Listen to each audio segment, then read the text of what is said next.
Good morning. Tara mag-layout and design na tayo ng ating prayers for the GC guys. Using cellphone tayo, docs apps and slides apps ang ating ginagamit na pang design. Nagawa ko na ito kaya babasahin ko na lang sa inyo at maipasa na natin sa GC. Mabilisan lang at ubos na oras ko. Ang dami ko pang gustong gawin. Ang haba kasi kanina ng binasa natin sa Biblia hanggang verse 75. Yung binasa natin. Matthew chapter 26 verse 1 hanggang verse 75. Kaya nyo yun guys.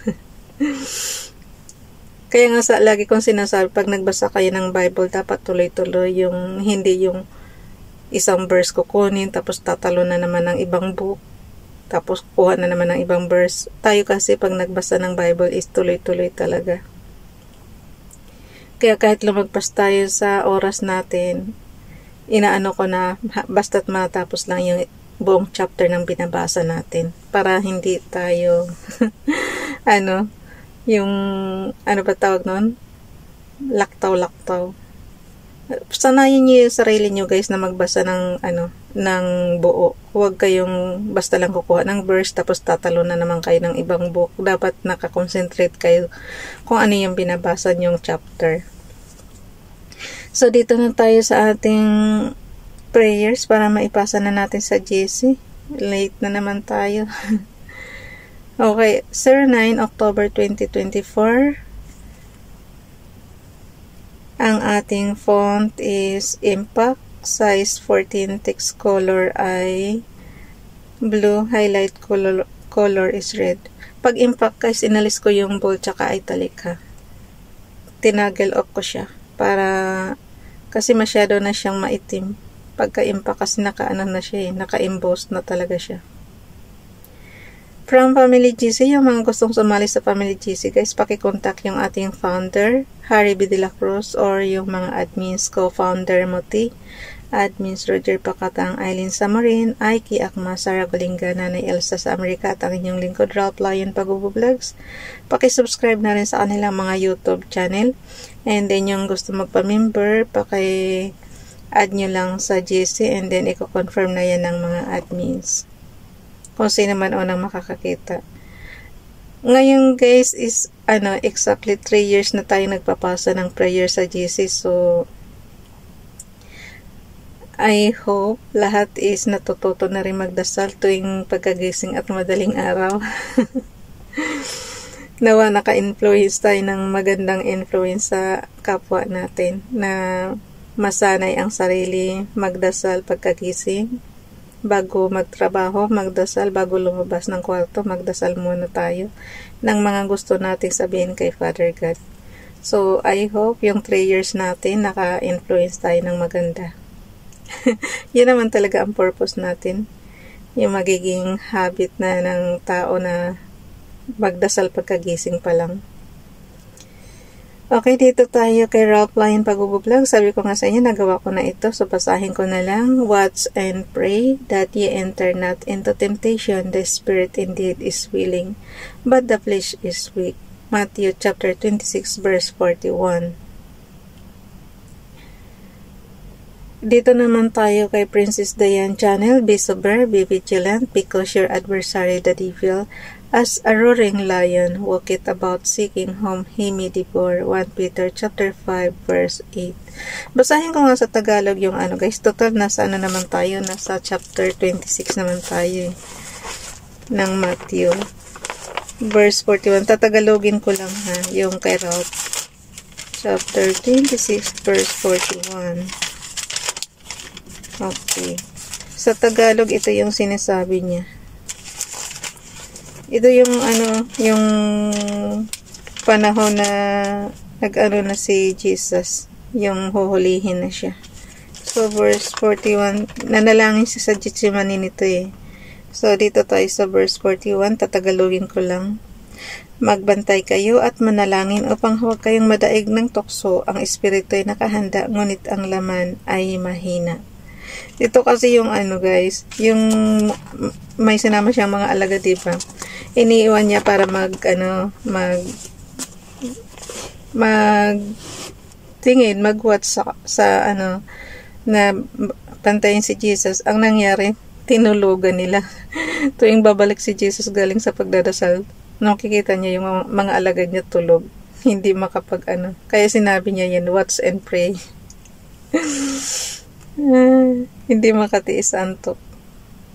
So, dito naman tayo sa ano, sa, yung tawag nila kay Jesus dati, guro eh. Guro or, ano ba tawag ito? Basta yung mga disciples niya, ang tawag sa kanya is guro. Ibig sabihin kasi nagtiteaching si Jesus ng, ano, ng mga banal na salita. So, dito tayo, dadalhin natin yan sa ating slides apps. Edit slide tayo, number, anong date tayo ngayon? 9. So, ito na yung nagawa natin. Ipapasa na lang natin sa GC yan. So, but before that, basahin natin yung repost prayers.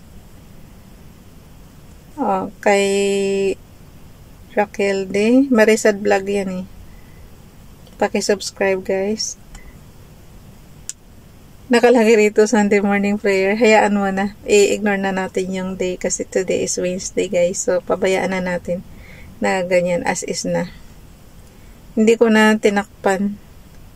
Almighty Father, I praise and thank you for the gift of this new day. I declare from the bottom of my heart that I need your love, guidance, and strength in my life. Father, may you be my peace in the midst of the storms around me, my light post in the dark, and my healer and comforter in my pains and brokenness.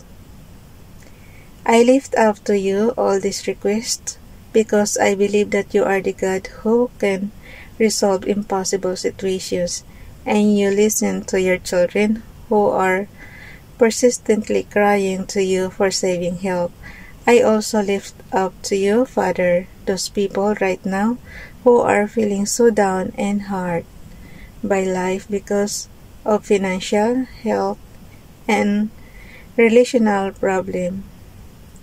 Heal and deliver them, Lord. Serve us in Jesus' name. Amen. Kinuha niya yan mula kay Father Ronald Ray Spartinis. Maliit naman siya guys, hindi ko mabasa yung pinaka ano dito. So basta kay galing yan doon sa ano. Kinuha yan ni Sis Marisat sa ano, kay Father Ronald. Dito naman tayo kay Princess Dayan Channel. Kaya nga lagi kong sinasabi sa inyo guys, kayo mismo ang humiling kay Father God kung ano yung mga gusto nyo. Itong ginagawa natin, template lang ito kung paano kayo manalangin. Pero iba pa rin yung pansarili nyo mismo yung masusunod na kung ano yung gusto nyong hilingin kay Father God. Mas maganda yun. Kayo mismo magsabi sa Kanya. No. Naabutan na tayo ng oras. Okay, pagpatuloy muna natin sandali. Dito tayo kay Princess Dayan Channel. A righteous man regardeth the life of his best, but the tender mercies of the wicked are cruel. Proverbs chapter 12 verse 10. Kay Ralph naman, in the beginning was the Word, and the Word was with God, and the Word was God. John chapter 1 verse 1, Bible King James Bible. So, dalhin na natin yan sa ating storage. Doon tayo sa ating prayers for the GC. Bilisan lang natin guys. So, ilagay lang natin yan. Dito tayo sa October 9, 2024. Plus lang yan guys. And then, image of ourselves from photos. Then, kuhanin natin yung prayers natin. Okay?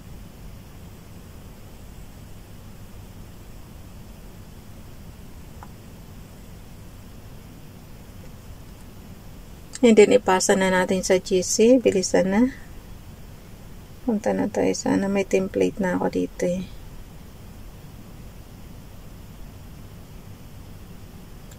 Sir 9, October 2024, prayers for the GC from YT Serap Lion Pagubo Vlogs, Princess Dayan Channel, and Marisa Vlog. Happy Wednesday, everyone. Thank you so much, Father God, for everything. Have mercy on us. Keep us safe, happy, and healthy. God bless. Amen. Copy lang natin to.